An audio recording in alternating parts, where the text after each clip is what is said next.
Hi friends, welcome back to Shilpa's culinary. ನಾನಿವತ್ತು ಬೀನ್ಸಿಂದ simple ಆಗಿರೋ ಒಂದು ರೆಸಿಪಿ ಮಾಡ್ತಾಯಿದ್ದೀನಿ. ಇದು ಮದುವೆ ಮನೆ ಶೈಲಿಯ ಬೀನ್ಸ್ ಪಲ್ಯ. ಈ ಬೀನ್ಸ್ ಪಲ್ಯ ಮಾಡೋದು ಹೇಗೆ ಅಂತ ತಿಳ್ಕೊಳ್ಳೋಣ.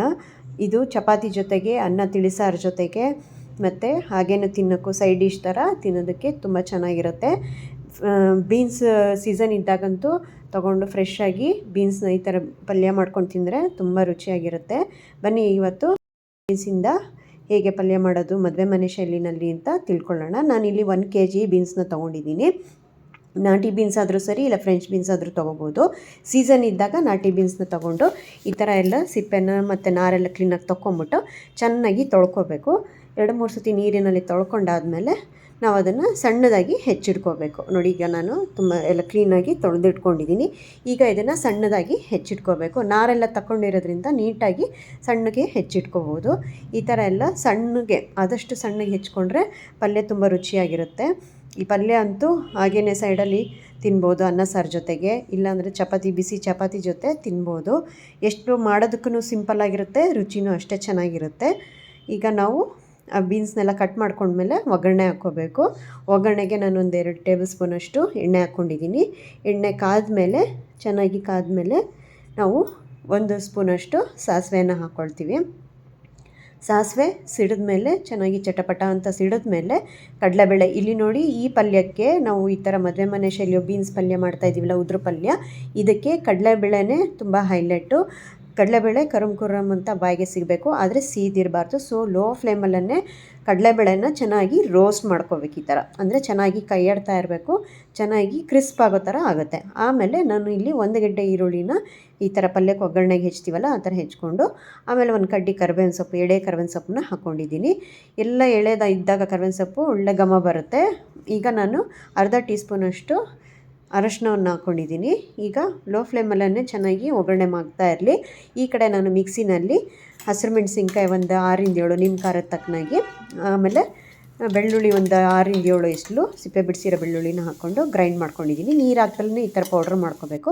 ನಾನಿಲ್ಲಿ ಮೆಣಸಿನ್ಕಾಯಿನ ಯಾಕೆ ಪೌಡ್ರ್ ಮಾಡ್ಕೊಳ್ತಾ ಇದ್ದೀನಿ ಅಂದರೆ, ಬೀನ್ಸು ಕೂಡ ಸಣ್ಣಕ್ಕೆ ಹೆಚ್ಕೊಂಡಿದ್ದೀವಲ್ವ. ಈಗ ಮೆಣಸಿನ್ಕಾಯಿನೂ ಹೆಚ್ಚಿಬಿಟ್ರೆ ಎರಡೂ ಒಂದೇ ಕಲರು ಗೊತ್ತಾಗೋದಿಲ್ಲ, ಬಾಯಿಗೆ ತಿಂದ್ಬಿಡ್ತಾರೆ. ಅವಾಗ ಮಕ್ಕಳಿಗೆ ಇಷ್ಟ ಆಗೋಲ್ಲ ಬಾಯಿಗೆ ಮೆಣಸಿನ್ಕಾಯಿ ಸಿಕ್ಕಿದ್ರೆ.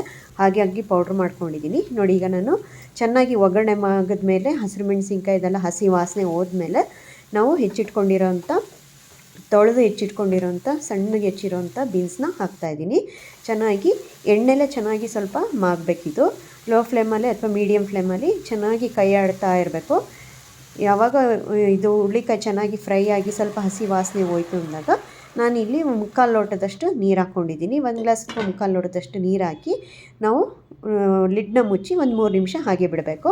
ನೋಡಿ, ಈಗ ಸ್ವಲ್ಪ ನೀರು ಹಿಂಗ್ತಾ ಇದೆ. ಇದರಲ್ಲಿ ನೀರು ಆದಷ್ಟು ಕಮ್ಮಿ ಇದ್ದಷ್ಟು ಚೆನ್ನಾಗಾಗುತ್ತೆ. ಬೇಯಕ್ಕೆ ಎಷ್ಟು ಬೇಕೋ ಅಷ್ಟು, ತುಂಬ ಮುಳುಗಿಸ್ಬಾರ್ದು. ನಾವಿಲ್ಲಿ ರಸಪಲ್ಯ ಮಾಡ್ತಾಯಿಲ್ಲ, ಉಡುಪಲ್ಯ ಮಾಡ್ತಾ ಇರೋದ್ರಿಂದ ಎಷ್ಟು ಬೇಕೋ ಅಷ್ಟು ನೀರನ್ನು ಹಾಕಿ ಹೊರ್ಗಡೆನೇ ಬೇಯಿಸ್ತಾ ಇರೋದ್ರಿಂದ ಸ್ವಲ್ಪ ನೋಡಿಕೊಂಡು ಅವಾಗವಾಗ ಕೈಯಾಡ್ತಾ ಇರಬೇಕು. ನೋಡಿ, ಈಗ ಸ್ವಲ್ಪ ನೀರು ಹಿಂಗಿದೆ. ಇನ್ನೊಂದು ಚೂರು ಹಿಂಗಿಬಿಟ್ರೆ ನಮ್ಮ ಉಡುಪಲ್ಯ ರೆಡಿ ಆಗುತ್ತೆ. ಆವಾಗ ಬೀನ್ಸು ಕೂಡ ಬೆಂದೋಗಿರುತ್ತೆ. ಇದಕ್ಕೆ ಆದಷ್ಟು ನಾಟಿ ಬೀನ್ಸ್ ತೊಗೊಂಡ್ರೆ ತುಂಬ ರುಚಿ ಇರುತ್ತೆ. ಸೀಸನಲ್ಲಿ ಇಲ್ಲ ಅಂತಂದಾಗ ಫ್ರೆಂಚ್ ಬೀನ್ಸ್ ಕೂಡ ಹಾಕ್ಕೋಬೋದು. ನೋಡಿ, ನಾನು 1 kg ಇಷ್ಟು ತೊಗೊಂಡಿರೋ ಬೀನ್ಸಿಗೆ ಆಗಿದೆ ನೋಡಿ. ಈ ಥರ ಬರೀ ಉದ್ರ ಪಲ್ಯ ಮಾಡಿ ಚಪಾತಿ ಮಾಡ್ತೀರಾ ಅಂದ್ರೂ ಆಯಿತು. ಇಲ್ಲ ಅಂದರೆ ನಾವು ಅನ್ನ ತಿಳಿಸಾರು ಜೊತೆ ಕೂಡ ಸೈಡ್ ಡಿಶ್ ಆಗಿ ತಿನ್ಬೋದು.